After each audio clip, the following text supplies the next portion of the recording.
All right. Hello, everyone. Welcome to another Bible Stroll. Thanks for joining yet again. And before we jump back into 2 Samuel chapter 19, let's start off with a word of prayer. Lord, we thank you for this day. Thank you for allowing us to see another day that you have made. And God, we thank you for this time together. Thank you for allowing us to be able to understand your word, to be able to break it down into small pieces so we can get what we need from it. Help us to glean the knowledge and wisdom from your word that you would have us to know. And God, we ask that you would help us to apply it to our lives and share with others. In Jesus' name we pray. Amen. All right. Excuse me. We are in 2 Samuel chapter 19, and previously David has learned about Absalom's death. So any more details, you can always go back and review the previous recordings. That link is in the description. So if you need that, it's always there. You can always review the old message. If you're watching on YouTube, you'll see it already. So anyway, 2 Samuel chapter 19, verse 1. And it was told Joab, behold, the king David, right, is weeping and mourning for Absalom. So the victory that day was turned into mourning for all the people, for the people heard that day the king is grieving for his son. The victory being that David has won back the kingdom from his son, right? And the people stole into the city that day as people steal in who are ashamed when they flee in battle. The king covered his face, and the king cried with a loud voice, "O my son Absalom, O Absalom, my son, my son." Then Joab came into the house to the king, and said, "You have today covered with shame the faces of all your servants, who have this day saved your life and the lives of your sons and daughters, and the lives of your wives and your concubines, because you love those who hate you, and you hate those who love you. For you have made it clear today that commanders and servants are nothing to you. For today I know that if Absalom were alive and all of us were dead today, then you would be pleased." Now, do we really believe that? No, right? We don't.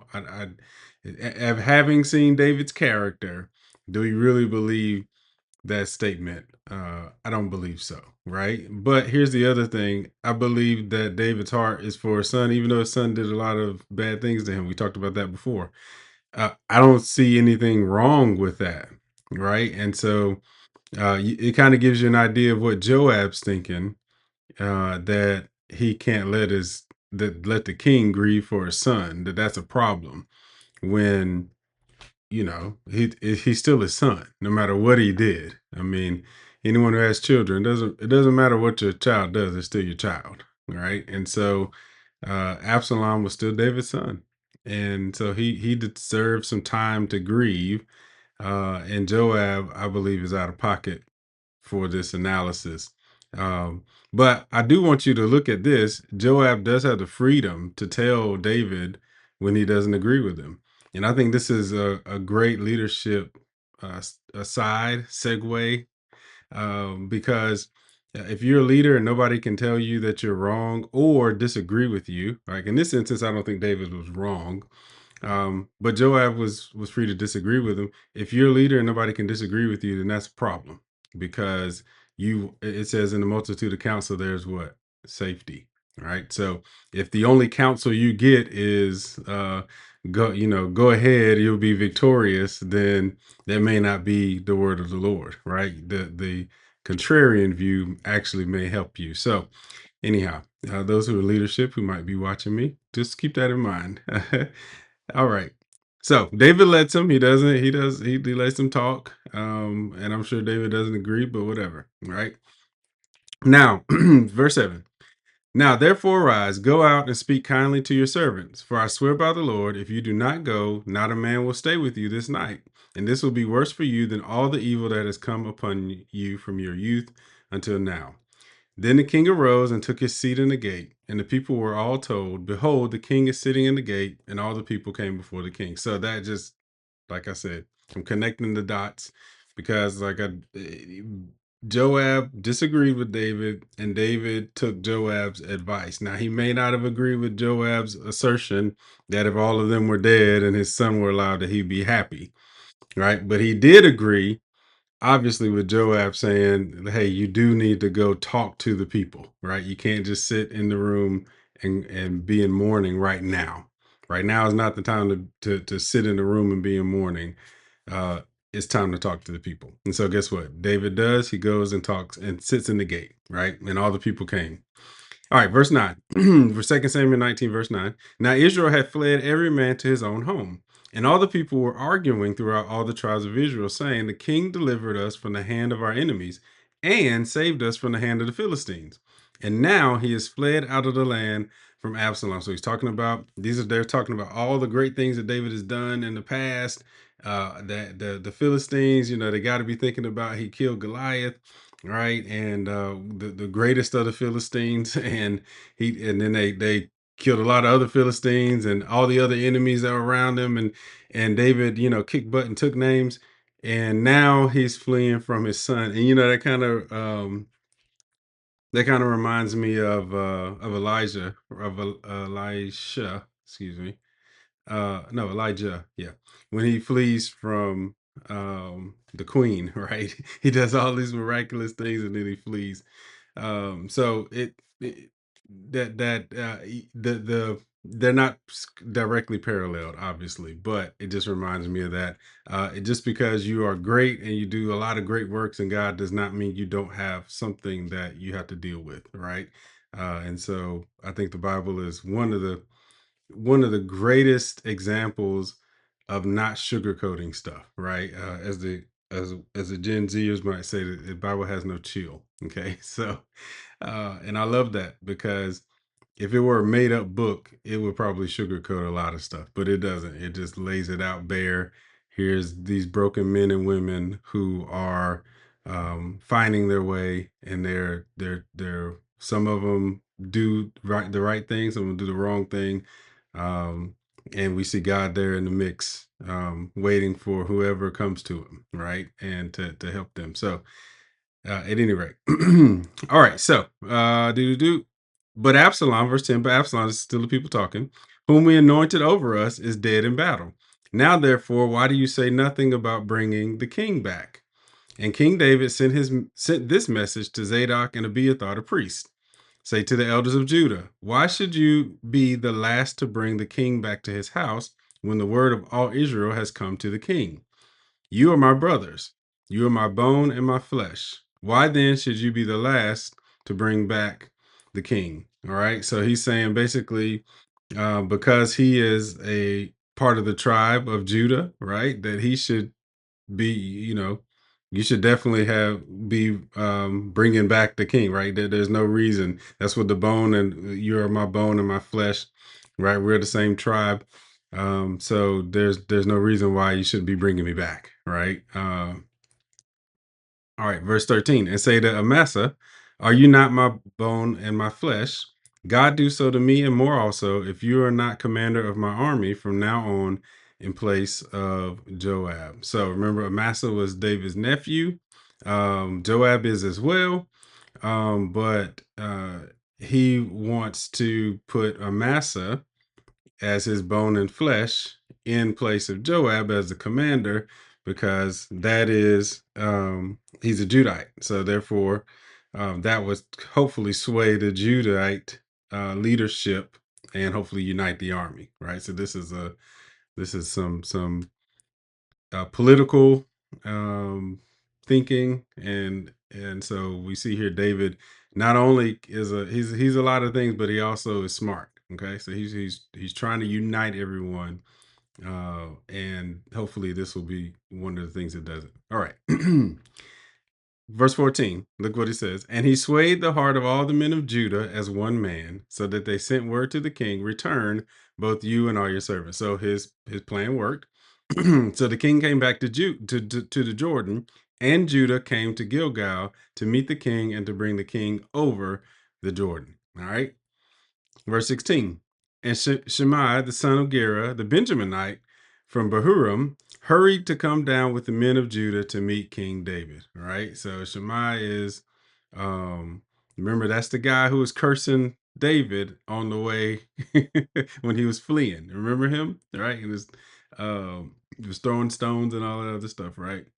And so Guess what he does when he sees that, oh, David's back the king again? Let me hurry up and get things right with him, right? As well he should. And with him were 1,000 men from Benjamin, and Ziba, the servant of the house of Saul, with his 15 sons and his 20 servants, rushed down to the Jordan before the king. And they crossed the ford to bring over the king's household. And sorry, we had a couple folks drop off here. Everybody good now? I think we're missing somebody. That's fine. Just come on in. All right. And do go back to verse 18. All right. And they crossed the ford to bring over the king's household and to do his pleasure. And Shemaiah, the son of Ger, fell down before the king as he was about to cross the Jordan. So Shemaiah's like, yo, I messed up, right? and said to the king, let not my lord hold me guilty, or remember how your servant did wrong on the day my lord the king left Jerusalem. Do not let the king take it to heart. So he's begging for his life. All right. Verse 20. For your servant knows that I have sinned. Therefore, behold, I have come this day, the first of all the house of Joseph, to come down to meet my lord the king. Abishai, the son of Zeruiah, answered, shall not Shimei be put to death for this, because he cursed the Lord's anointed? I want you, this is really key. I want y'all to hone in on this. But David said, what have I to do with you, son of Zeruiah, that you should this day be as an adversary to me? Shall anyone be put to death in Israel this day? For do I not know that I am this day king over Israel? And the king said to Shimei, you shall not die. And the king gave him his oath. So I want you to see what happened.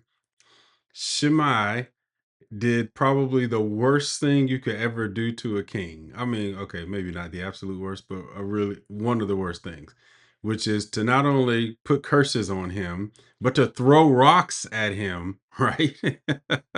And his family, right? And you're the king? Like, who's standing for that, right? But you got to get this beautiful picture of Jesus. Remember, David is a type of Christ, is an archetype of Christ. And we see here that David forgives Shimei for his great wrong, even though he really should be put to death.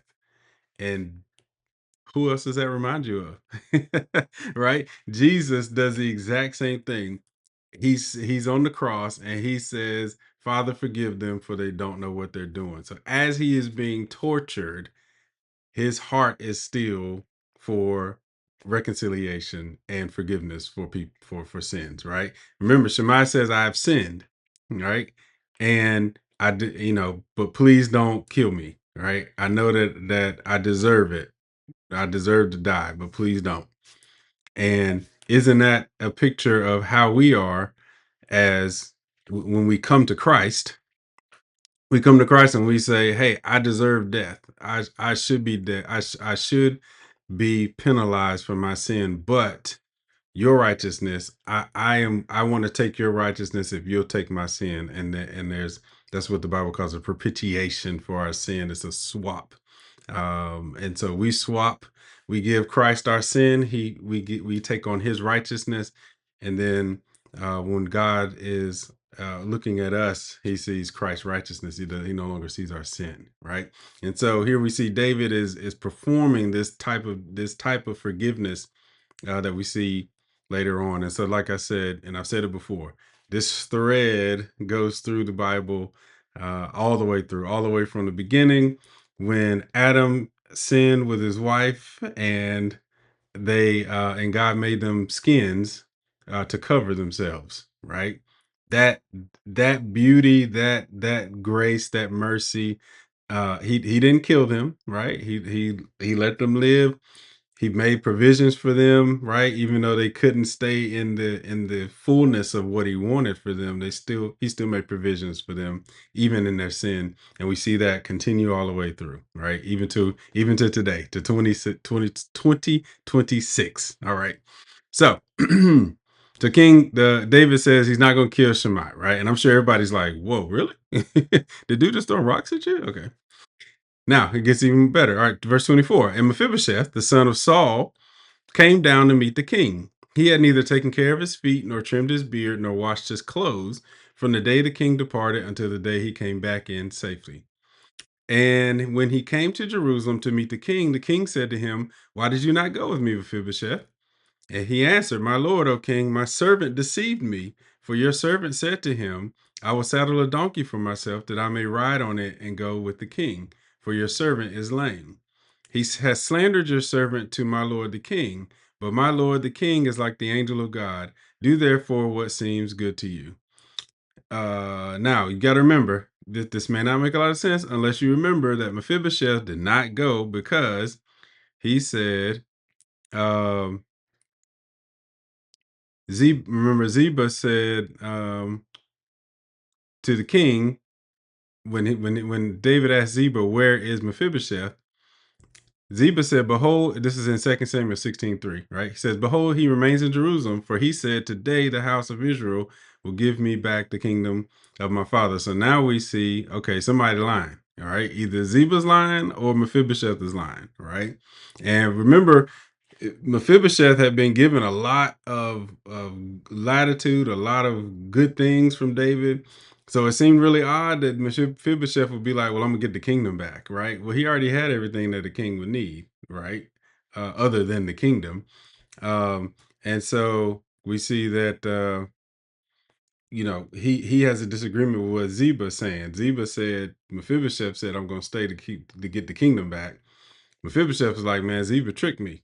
Okay, he said he was going to saddle a donkey for me because remember, Mephibosheth got dropped when his mother and him were running away after Saul died because they thought they were going to die when the new king came into power, right? And he was dropped and he became lame. Okay, so verse 27, 28: "For all my father's house were but men doomed to death before my lord the king. But you set your servant among those who eat at your table. What further right have I then to cry to the king?" So, um, that he's just talking about all the stuff, basically all the things that David did for him. So now we get to see, okay, who do we believe? Do we believe Ziba or do we believe Mephibosheth? All right.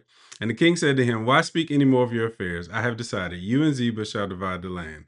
And Mephibosheth said to the king, "Oh, let him take it all, since my lord the king has come safely home."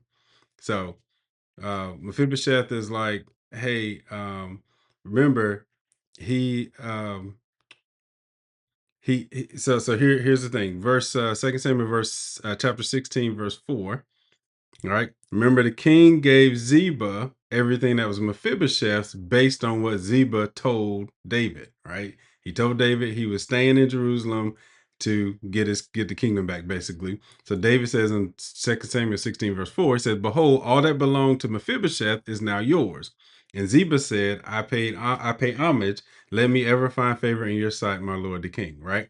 So David's already made a promise to Ziba, even though it looks like and it sounds like Ziba tricked Mephibosheth, right, and left him in Jerusalem, um, and didn't allow him to leave and go with David, right? So it looks like Ziba tricked him, and and the reason, think about it, the reason that David probably believes Mephibosheth is because Mephibosheth hasn't shaved, he hasn't washed, he hasn't clipped his nails, he hadn't done anything. Like nobody has helped him or taken care of him since David left, right? And so if Mephibosheth really was trying to get the kingdom back, he would have gotten people to help him and take care of him, right? So obviously nobody's done that. So David's like, "You probably did get tricked and got left behind by Ziba. But because I'm a man of my word, I got to honor my word." So that's why he said, "You and Ziba, Mephibosheth and Ziba, y'all split the land," right? Because I got to honor what I said to Ziba, but obviously you were tricked. So I made that promise in haste, right? Is basically what he's saying. So he's trying to honor them both. And so Mephibosheth says, "Nah, you know what? Let him have it all, right? Because just you being back is good enough." Okay. Which is pretty big of Mephibosheth, especially when he's looking homeless, right? Right now. Because think about it, he doesn't have anything. At this point, he has nothing now, right? Uh, based on his words. We'll see what happens later. All right. Verse 31. Now Barzillai the Gileadite had come down from Rogelim, and he went on with the king to the Jordan to escort him over the Jordan. Barzillai was a very aged man, 80 years old. He had provided the king with food while he stayed at Mahanaim, for he was a very wealthy man. So he was older and he was wealthy, right? Um, and the king said to Barzillai, "Come over with me, and I will provide for you with me in Jerusalem." But Barzillai said to the king, "How many years have I still to live, that I should go up with the king to Jerusalem? I am this day 80 years old. Can I discern what is pleasant and what is not? Can your servant taste what he eats or what he drinks? Can I still listen to the voice of singing men and singing women? Why then should your servant be an added burden, to my lord, the king?" So he's basically saying, my taste buds are gone. I don't have much time left. I can barely hear. Right. So, like, why would you give me all, these delicacies and all these great things, and I can't even enjoy them? Right. Verse 36. Your servant will go a little way over the Jordan with the king. Why should the king repay me with such a reward? Please let your servant return, that I may die in my own city near the grave of my father and my mother. But here's your servant Chimham. Let him go over with my lord the king, and do for him whatever seems good to you. So, and this Chimham is presumably his son that he sends with David. We're gonna remember Barzillai. We're gonna hear about him a little bit later. All right. And the king answered, Chimham shall go over with me, and I will do for him whatever seems good to you, and all that you desire of me, I will do for you. Then all the people went over the Jordan, and the king went over. And the king kissed Barzillai and blessed him, and he returned to his own home. All right. So this is a big deal. Barzillai is a big deal, right? The king went on to Gilgal, and Chimham went on with him. All the people of Judah and also half the people of Israel brought the king on his way. So it's like a kingly processional, right? And they're crossing the Jordan. The king went on, then all the men of Israel came to the king and said to the king, "Why have our brothers, the men of Judah, stolen you away and brought the king and his household over the Jordan and all David's men with him?" Um, so they're trying. It looks like they're saying, "Why are they sneaking you over?" Right? To try to win favor against with you, right? Why are they trying to sneak you over? And all the men of Judah answered the men of Israel, "Because the king is our close relative. Why then are you angry over this matter? Have we eaten at the king's expense, or has he given us any gift?" And the men of Israel answered the men of Judah, "We have 10 shares in the king, and in David also we have more than you. Why then did you despise us? Were we not the first to speak of bringing back our king? But the words of the men of Judah were fiercer than the words of the men of Israel." All right. So here we see when it says we have 10 shares in the king, right? Remember, there's 12 tribes of Israel. This is a reference to the other two tribes, right? The other 10 tribes, right? There's two, and then there's the other 10. And so they're saying basically, Judah, you're only one tribe, right? And Israel, we represent the rest of the tribes. So we are actually a larger representation of the kingship, right? Or the subjects of the king, right? Um, so here we're going to see this. This is going to come back to haunt them later on, all right? But the men of Judah and the men of Israel are not very happy. Okay. So we're on time. Good. All right. Now there happened to be there a worthless man whose name was Sheba, the son of Bichri, a Benjaminite. And here we see the Benjaminites causing trouble. And he blew the trumpet and said, "We have no portion in David, and we have no inheritance in the son of Jesse. For every man to his tents, O Israel." So this is furthering the complaint that Israel believes that Judah is trying to take over as the dominant influence in the kingdom, right? And that Israel does not have the same influence, and therefore they're not being represented well. And so Sheba is basically, who's called a worthless man, um, is basically rallying the troops and saying, "Listen, we don't have any portion in David. We don't. He's going to the Benjaminite. I mean, the Lord. He's going to the Judites, and he's going to do what they want to do, and there's nothing we're going to be able to do about it. Um we need to go to our tents. Okay. So get this. So all the men of Israel withdrew from David and followed Sheba, the son of Bichri. But the men of Judah followed their king steadfastly from the Jordan to Jerusalem. So now we have another split. All right. And you gotta think David's trying to keep the kingdom back together. It's already been split with Absalom, and now he's trying to get it all back together. And now you got Sheba acting up. All right.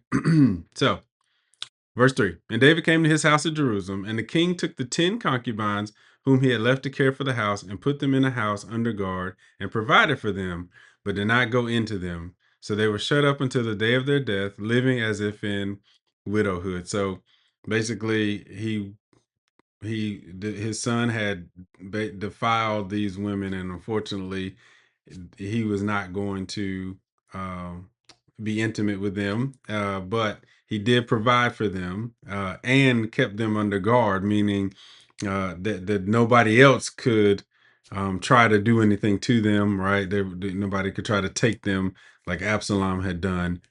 So he protected them and provided for them, but was not intimate with them, right? Then the king said to Amasa, remember he's the head of his troops now, call the men of Judah together to me within 3 days, and be here yourself.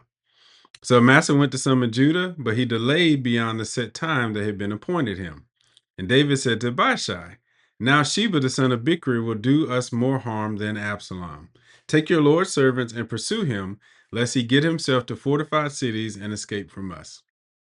And there went out after him Joab's men, and the Cherethites, and the Pelethites, and all the mighty men.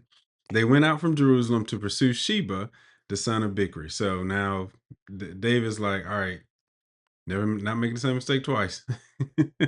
All right, we're gonna get Sheba, and also remember Sheba's not his son, so he's like, yeah, Sheba, we gotta deal with this, because it's not just Sheba, but it's what Sheba represents, which is this rebellion of and the splitting of the kingdom, right? And so we see here like glimmers of what happened in heaven, right? In the beginning, right, in the third heaven, right, um when Lucifer rebelled against God, and um him and a third of the angels were they couldn't live in heaven. They had limited access, but they couldn't live there any longer, right?